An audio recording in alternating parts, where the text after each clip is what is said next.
स्वागत है मित्रों हमारे चैनल दलित चेतना और दलित महिला कहानीकार में। पुस्तक की लेखिका हैं डॉक्टर सरोजनी वेडंगी। चलिए पुस्तक का आनंद लेते हैं।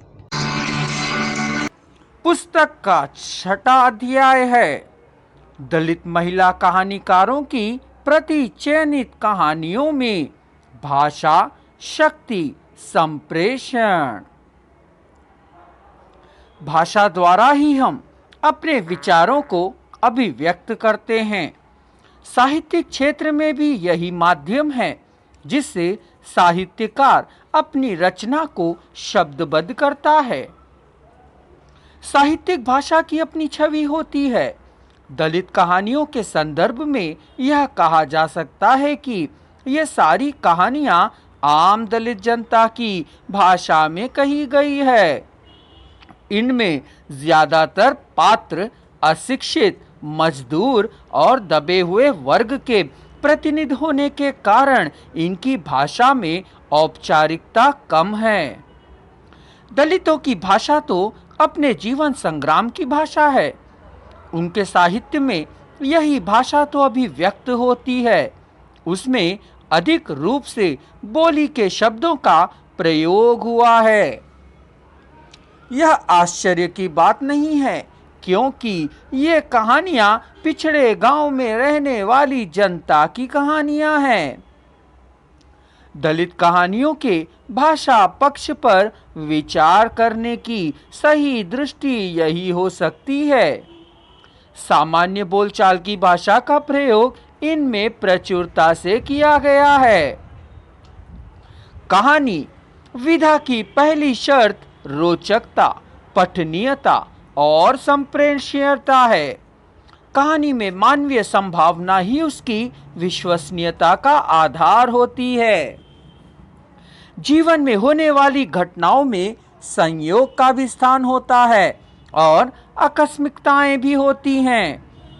कहानी विभिन्न वर्गों तथा मानसिक ऊहापोहों की जटिलता का मानस स्वरूप होती हैं। अपने बृहत्तर विन्यास लिए होती है वह।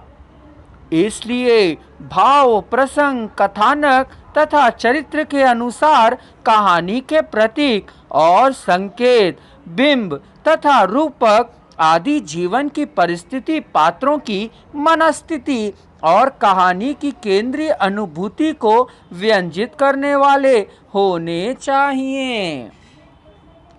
इनके अभाव में वे अनावश्यक अलंकरण तथा कहानी पर बाहरी तथा ऊपरी बोझ की तरह हो जाते हैं।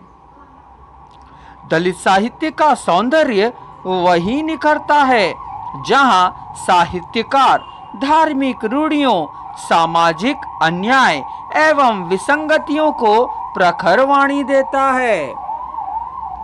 उसका प्रस्तुतिकरण जिस सीमा तक सामाजिक एवं धार्मिक विद्रूपताओं के प्रति घृणा अथवा जुगुप्सा जागृत करने में सफल होता है, इसमें कलात्मकता का कोई आवरण होड़ा नहीं होता।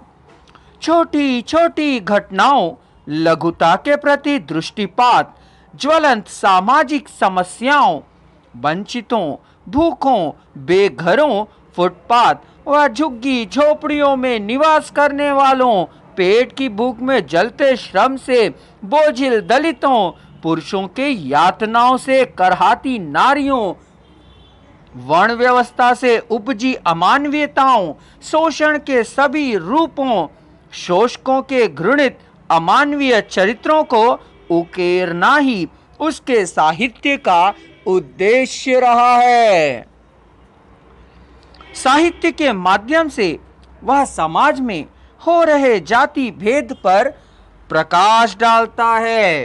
हिंदी दलित कहानियों में दलित समाज में हो रहे परिवर्तनों की आहट साफ सुनाई दे रही है, चाहे वह व्यक्ति के भीतर हो रहे हो या बाहर। अगर आप संपूर्ण वॉइस को एक ही साथ सुनना चाहते हैं तो डिस्क्रिप्शन बॉक्स में दिए जा रहे लिंक को क्लिक कर लीजिए।